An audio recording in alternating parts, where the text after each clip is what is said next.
পাত্তাই পেল না বাংলাদেশ। 10 উইকেটে হারিয়ে এশিয়া কাপের ফাইনালে ভারতের মেয়েরা। মহিলাদের এশিয়া কাপ টি-20 প্রথম সেমিফাইনালে ভারত মুখোমুখি হয়েছিল বাংলাদেশে।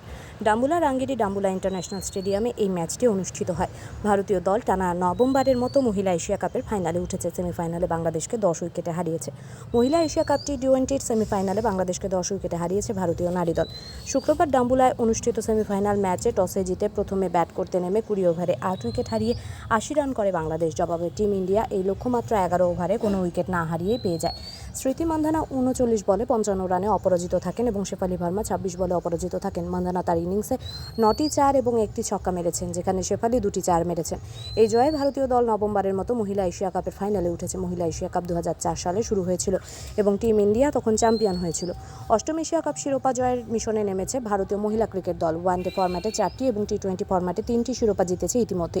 2008 সাল পর্যন্ত এই টুর্নামেন্টটি ওডিআই ফরম্যাটে খেলা হয়েছিল। একই সময় 2012 সাল থেকে এটি টি-20 ফরম্যাটে খেলা হচ্ছে। এটি নবম সংস্করণ এবং ভারত 7বার শিরোপা জিতেছে।